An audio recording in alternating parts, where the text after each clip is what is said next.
It's a new day on DS9 and Sisko's last as a mere commander. He's being given another pip, presumably because the Defiant is now his personal toy, making him Captain Sisko. There's no such thing as a free lunch though. That pip is coming with a task brought by an ambassador, and a new face gives us the excuse to drag out the wheel of names one last time this season.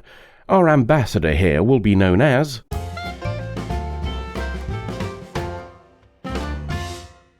Dead Guy/Girl Walking, offered by Lieutenant Johnny DL. Dead Guy Walking tells Sisko that a race called the Zenkethi have had a bit of unpleasantness on their homeworld regarding an overthrown government. Probably a welcome one from the sounds of it, but you never know how these things will turn out, and the Federation has a border with them, so we're going to make ourselves conspicuously visible to deter any of that unpleasantness coming our way. Dead Guy Walking will be coming along as an observer too, and somebody from the diplomatic corps showing up and ordering himself onto an experimental warship sounds a bit odd to me, but I'm sure Starfleet knows what it's doing. Just as I'm sure there'll be nothing to worry about on this patrol either, despite the unexplained noise O'Brien hears while he's working in the Defiant's engine room. Maybe the Defiant isn't quite as restricted as it once was, as Odo's on the bridge too. Perhaps Sisko invited him to keep an eye on Eddington after the last time he was on the Defiant, and it certainly makes more sense than Odo being in charge of communications. Regardless, off we go to the Zenkethi border to give our little show of force. None of which matters to O'Brien, as he still has work to do, or trying to anyway, but he's heard another unexplained noise, as though somebody's there. Not to worry, as it turns out to be Bashir. He was hooking up a new medical gizmo and says he didn't want to bother O'Brien with it. O'Brien gives it a glance over after he's gone anyway, just to make sure, and is pleasantly surprised to discover it's all fine. Bit odd that he didn't mention it first, though, given how O'Brien likes to be kept informed. Sisko is preparing for trouble at least, and part of that is making sure Eddington will remove Ambassador Dead Guy Walking from the bridge if shit goes south. Perhaps that's from prior experience, as he mentions casually in a captain's log that we've already had at least one war with the Zenkethi, and implies more. That total has increased if the distress call he's receiving is anything to go by, as what's presumably a Federation colony is under attack. We point ourselves that way and try to call for backup, only to discover our phone isn't working properly. The reason might have something to do with whatever the fuck is growing in one of the Defiant's conduits. O'Brien doesn't recognize it, which means it shouldn't be there, and a force field protecting it probably isn't a coincidence either. Finding more of the buggers all over the place essentially confirms as much. They're tapped into everything of importance, and they weren't there when we left, which suggests somebody on the ship is playing silly buggers. O'Brien mentions seeing Bashir in there a while back, and Sisko wants to ask him about it, but Dax has a different plan. Whoever dicked about in the Jeffries tubes would have got splashed with a little bit of warp wibblies when they opened up a panel. Dax thinks that'll be detectable on the Saboteur, and there's no other reason for those wibblies to be present. Of course, Dax and O'Brien already have those wibblies on them because they opened the panel too, which is going to make things very awkward if nobody else tests positive, but that's a future problem. Or not, as we find our Saboteur. Bashir's test is clean, much to O'Brien's delight, though Bashir denies having been seen in there earlier. The reason is because he wasn't in there. Ambassador Dead Guy Walking tests positive before turning into goop and slurping away. And if having a changeling on board who can mimic any member of the crew wasn't bad enough, the Defiant has decided to turn on sneaky bastard mode and power up weapons, and it's not paying any attention to us when we tell it to stop. Eddington's had his people check all over the ship and hasn't found Dead Guy Walking, something not helped by the fact those warp wibblies wear off quickly, so we can't use them as a detection method anymore. It's not all bad news though, as there's now a real chance that the Zenkethi haven't attacked us. The only evidence we have of that is a distress call through a compromised system, and the only evidence we have of any problem with the Zenkethi at all is the word of a guy who turned out to be a Founder spy. The whole thing was likely to get us out here so the Defiant could start a war itself, the Founders probably thinking we'd be easier to conquer if we already had our hands full, says Odo. All of which doesn't really help us right now, so we're sticking most of the crew without names in their quarters so we have fewer potential fakes to worry about. Dead Guy Walking can pretend to be a wall or some shit, of course, but a moving wall is probably going to be easy to spot.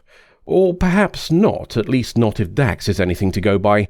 She's out cold, O'Brien saying he turned his back for a moment and found her like this when he heard a noise. She's going to be napping for a few days, according to Bashir, and targeting her was a smart choice. Dax is second only to O'Brien in the technical department, which makes stopping the ship that much harder now. Sisko does still have one option, but blowing up the whole ship is somewhat of a last resort. That's assuming the self-destruct still works, of course. Let's try and solve things before it comes to that. Sisko's decided the solution is to have everybody pair off and shoot up the ship. Well, sort of. Their weapons are set to mess up a hiding changeling, but not damage equipment, which feels an unlikely setting to have, but I guess we'll find out if it's working when somebody tests to see if the changeling is pretending to be a torpedo. Sweeping the ship is going well until Sisko's partner gets murderized and Sisko attacked before Dead Guy Walking goops away. Sisko goes after him alone and lets people know, though leaves the tube to find somebody pooping yellow.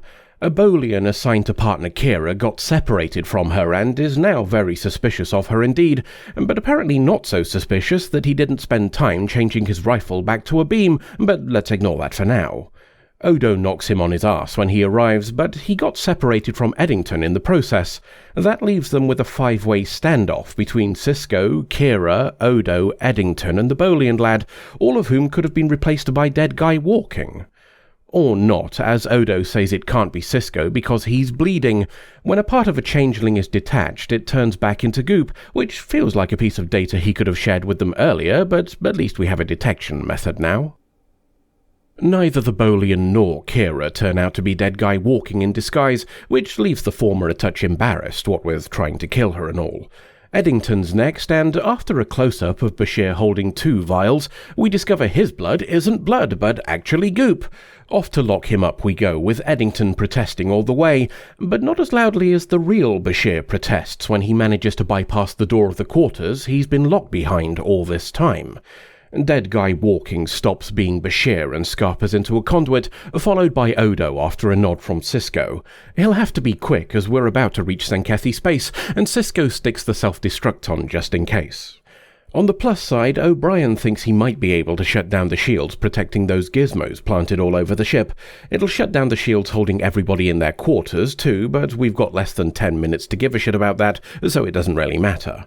His work is hampered a little when first one, then another Odo arrive in engineering, but O'Brien doesn't have the time to figure out which one is Dead Guy Walking and just tells the guard to aim at both of them. That gives him a chance to complete his fiddling, the result of which is a warning and the loss of all force fields before O'Brien orders his mate to shut down power to the ship. That's a bit much for Dead Guy Walking, who stops being Odo and knocks out the extra, then O'Brien. Odo steps in and they have a bit of a goop wrestle, all while Dead Guy Walking tells Odo that he can still join the Founders if he wants. The answer is an emphatic no, which is how Dead Guy Walking ends up getting slammed onto the warp core and electrocuted. Odo picks up O'Brien and tells him to finish fixing the ship, as a distinctly unwell-looking Dead Guy Walking calls him back over. Odo apologizes for what he's done, saying that he didn't want to, and receives a whispered response before Dead Guy Walking becomes just plain Dead Guy. Our cast fare better at least, except for that one corpse in a Jeffries tube that we've forgotten all about and will probably get discovered in a few months when somebody tracks down the smell, as O'Brien has fixed the ship and we're back in control. Sisko turns off the self-destruct before pointing us towards home, and all the lights come back on too, which suggests we're no longer in sneaky bastard mode.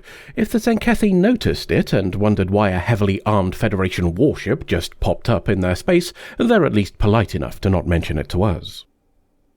Back on DS9, we discover the whole thing was bollocks. There was no Sankethi unpleasantness and no attack, and the real Ambassador Dead Guy Walking was supposed to be on his hollybobs but never arrived on Risa, the Federation's designated planet of parties and fucking. Whether he's been kidnapped or murderized is unknown.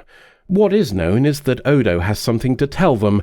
Dead Guy Walking's last words before he turned into grey-green dust were that the Founders have people planted everywhere, so we'll leave our cast pondering that one until the next adventure.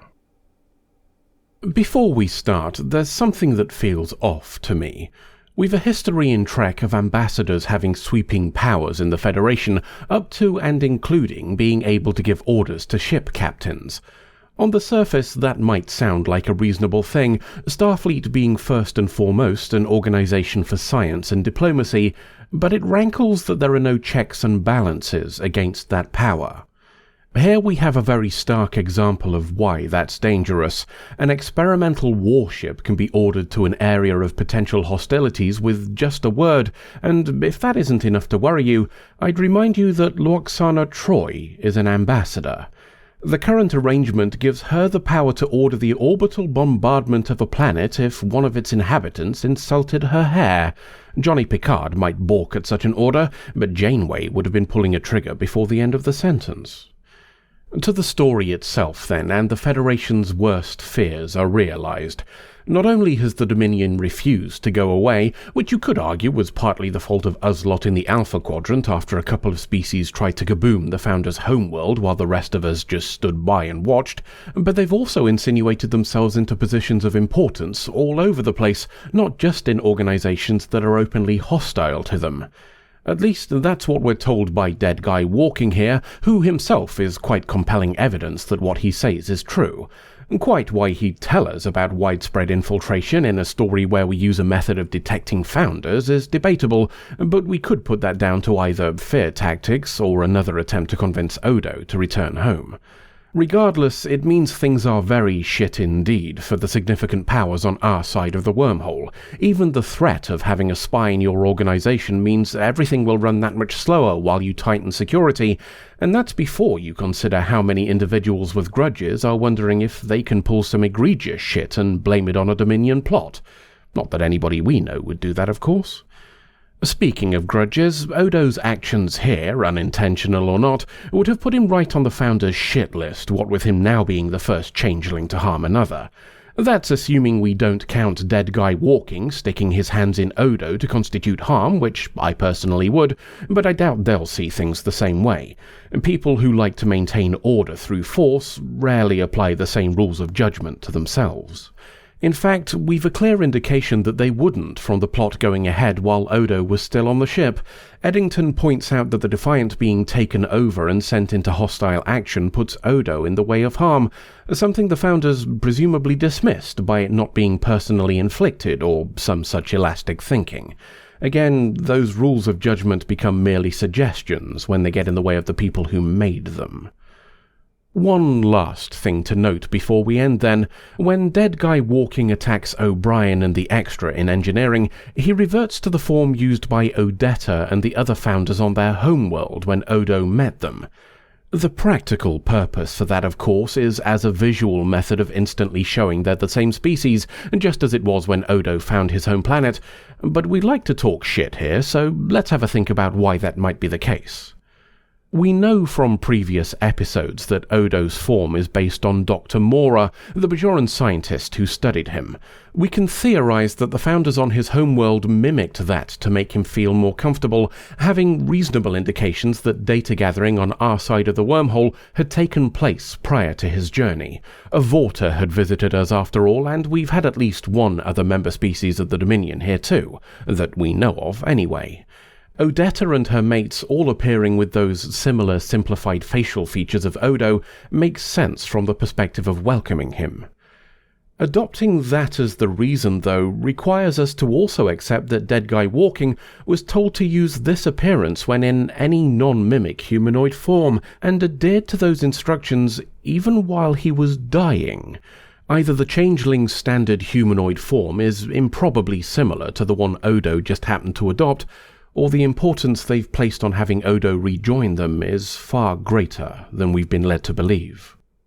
Oh, and for those of you trying, and probably failing, to keep up with the Babylon 5 crossover club, you may be interested to know the unnamed Bolian lad featured in today's story is particularly special. His actor, Jeff Austin, plays Watch Commander Isla in the first scene of the first episode of the first season, and his is the first voice you hear. For those who hadn't seen The Gathering, Babylon 5's pilot movie that aired a year prior, Jeff Austin would have been their introduction to the entire franchise. Until he carks it 43 seconds in, anyway. End of episode. I'm telling you, I've looked at this footage 100 times. It's not anybody I recognize, and I have built-in facial recognition patterns. I can't believe you didn't tell me you had a video of him. Why the bloody hell do you think we've been trying to get the security footage? To be honest with you, I had no idea. But you seemed really keen on it, so I just assumed you had a good reason. Actually, you were the one that mentioned cameras back in the credit skits from episode 6 of this season. I think you'll find if you check the script for that, I was using it purely as an example of things the future has. Yes, that does indeed explain away a piece of potentially conflicting data. Thank you for clarifying your position. You're entirely welcome. Anywho, I'm telling you this is pointless. Let's just watch the message, shall we? Hello, my name is Mr. Morton, and I have a job for you. See, complete stranger. Oh, for fuck's sake.